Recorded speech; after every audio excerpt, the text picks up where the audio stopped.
எல்லாருக்கும் வணக்கம். இன்றைக்கி வந்து சாட்டர்டேனாலே ஆஸ் யூஷுவல் கொஞ்சம் லேட்டாக தான் டே ஸ்டார்ட் ஆகும். அது மாதிரி நாங்களும் இன்றைக்கி லேட்டாக தான் கொஞ்சம் எழுந்தோம்.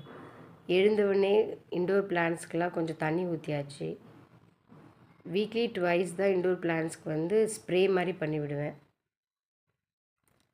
காலையில் எழுந்து வரும்போதே என்ன பிரேக்ஃபாஸ்ட் செய்யணும்னு கொஞ்சம் யோசனையாக இருந்துச்சு. டெய்லியும் செய்கிற இட்லி தோசை அது மாதிரி செஞ்சு கொடுத்தா பசங்க பெருசாக சாப்பிட்றதில்ல.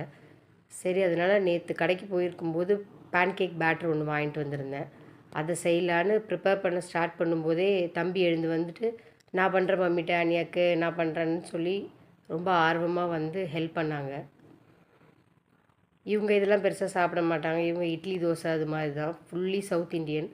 அவங்க வந்து நிறைய டிஃப்ரெண்ட் டிஷ்ஷஸ்லாம் ட்ரை பண்ணுவாங்க. ஸோ அதனால் டானியாக்கு நான் பண்ணி தரேன் மம்மி சர்ப்ரைஸான்னு ரெடி பண்ணிகிட்டே இருந்தான். அந்த டைமே அவங்களும் எழுந்து வந்து பார்த்துட்டாங்க.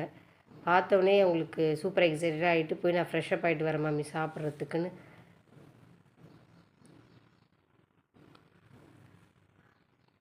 பேன்கேக் ஈஸி தான், பட் காலையில் எழுந்து ஸ்கூலுக்கு கொடுத்து அனுப்புறதுக்கு கொஞ்சம் டிடிஎஸ் வேலை மாதிரி இருக்கும். அதனால் வீக் டேஸில் செஞ்சு கொடுப்பேன். வீக்கெண்டில் கொஞ்சோண்டு பட்டர் இது பண்ணிவிட்டு அந்த பேட்டரை நம்ம தோசை மாதிரி சுட்டுடணும். அது மாதிரி தான் பண்ணோம். அதுக்கு மேலே கொஞ்சம் almond, honey, butter plus banana வச்சு சாப்பிடுவாங்க யூஸ்வலாக. அது மாதிரி தான் அன்றைக்கி செஞ்சு கொடுத்தோம்.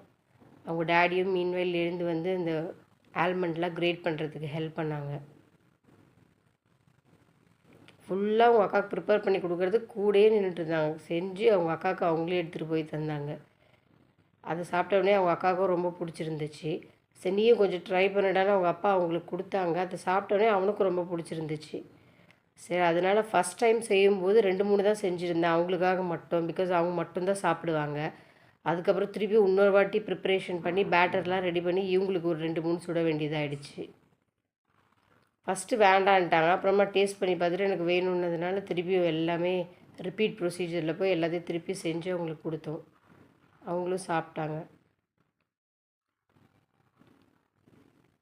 எங்களுக்கு இந்த பேன் கேக் அதெல்லாம் வேலைக்கு ஆகாது.